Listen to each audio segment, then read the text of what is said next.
Hello po, greetings mga kababayan.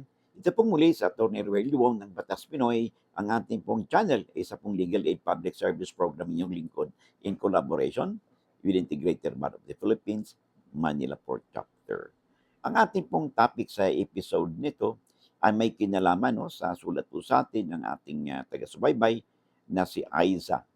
Ang sabi kasi niya dito, and allow me to read her letter to us, no? Sabi niya dito, "Good day po, sir. Magtatanong lang po, ang tatay ko simula pa sa pagkabinata ay may naakupahan na ng lupa since 1953 hanggang siya ay pumanaw. Ngayon, kami na po ang nagpapatuloy at nakaakupa sa lupa na yan. Ano ba ang karapatan namin? Salamat po." Una, hindi kasi maliwanag, no, Aiza, ang sulat mo. Ano bang inaakupan ninyo? Is this an agricultural land o bilang isang residential land? So, hindi po maliwanag, no? But, okay, una, kasi 1953 pa kayo dyan, no? Ang inyong parents, okay? Hanggang siya ay pumanaw na.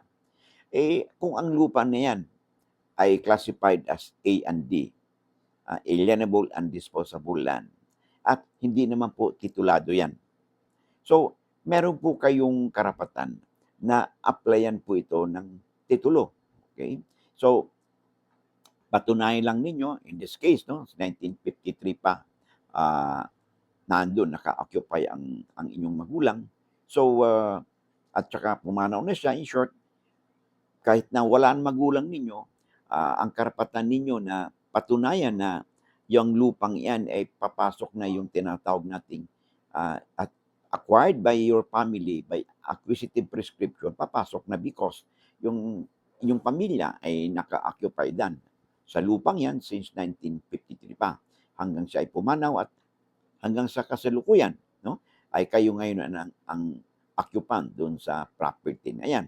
Ang pinakamahalaga po diyan, no, kailangan yung lupang yan ay hindi po titulado.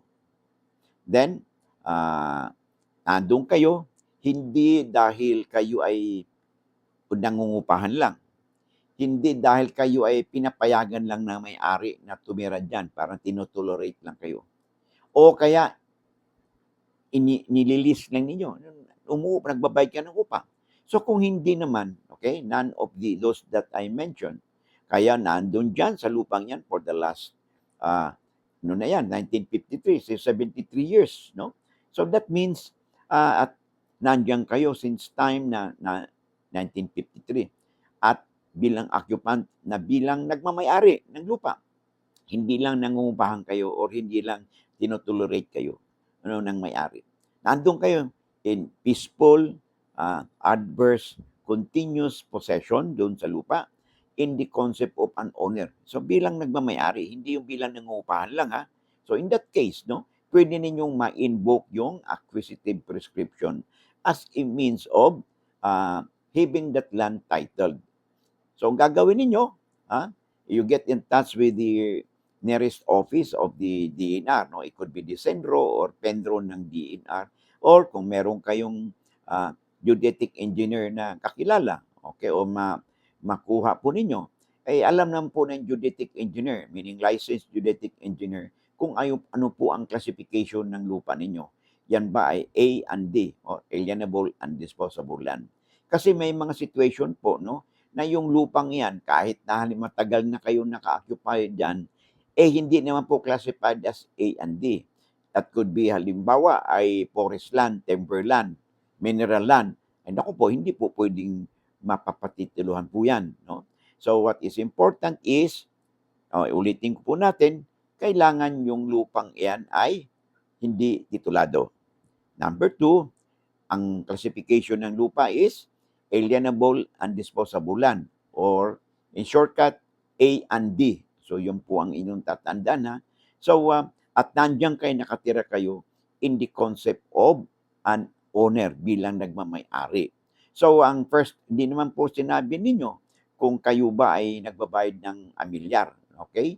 Ngayon, kung hindi kayo nagbabayad ng amilyar, abay dapat kumuha po kayo, mag-apply po kayo ng sa inyong munisipyo ng tax declaration certificate, ay meron po kayong pipil upan doon mga forms, no? At siyempre, isa sa mga requirements po yan ay ang inyong basihan, no? Kung bakit kayo maituturing na ah, na dapat meron kayong tax declaration certificate. Isa po sa maaaring gamitin niyo ay may bahay kayo ron, may improvements, may mga tanim. So, dapat yan maikuha po ninyo ng tinatawag nating tax declaration certificate. Ngayon, doon naman sa lupa ay maaaring kailangan mag-submit kayo ng affidavit of ownership, no? Or at saka supported po ng barangay clearance ninyo o certificate na sa katunayan matagal na kayo nandun, no? At kayo ay kinikilala na bilang nagmamay-ari ng lupa at kasama ng iyong pumanaw na magulang. So yan po mga basic na kailangan po ninyo, no? And then magpapasurvey po kayo, no? Because ito po ay requirements. So, kaya lang po dito sa sulat mo hindi maliwanag kung ito ba isang agricultural land o isang residential area ba itong tinutukoy mong lupa na inyong inaokupahan. But nonetheless, basta bottom line po dyan, bottom line is, yung lupa is classified as A and D. Alienable and disposable land. Number 2, hindi po titulado. So that means, pag ganyan, and then you have been there in the concept of an owner, no?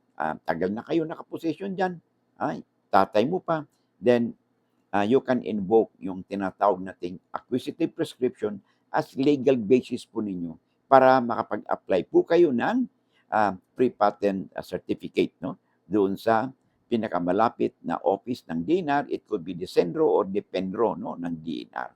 So, makipag-ugnayan po kayo, no, sa nasabing ahensya for further information.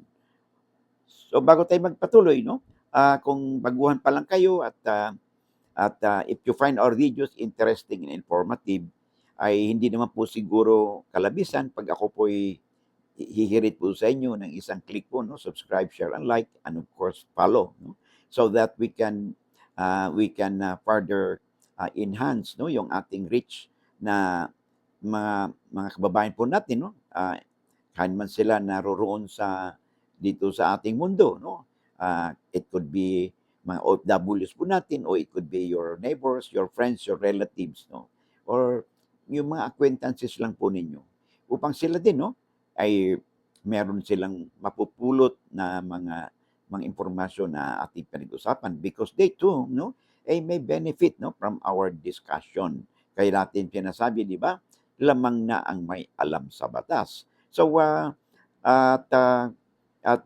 the way, no, kung inyong mamarapati, no, matulungan po ninyo ang inyong lingkod. Lalo pa kung hindi pa kayo napag-subscribe, ay malaking bagay po na matulungan po ninyo na ma-spread out natin po, no, mag-share and like kayo lagi para mahuli po tayo ng algorithm ng YouTube, no, upang mas mapalawig pa natin at matulungan po ninyo ang inyong abang lingkod na makapagbigay pa po tayo ng legal information na kalaman sa ating mga kababayan.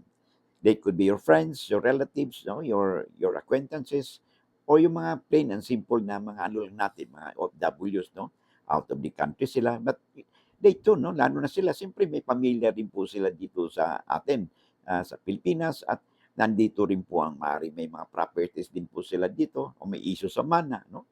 So, malaking bagay po, no, pag ito po yung na-spread out natin. Of course, para wala kayong mamimiss, pakiclick po ang notification bell. Pag may mga updates po tayo, you'll be duly notified at wala po kayong mamimiss na episode. Lamang na kayo pag may alam sa batas. See you in the next video po natin. God bless.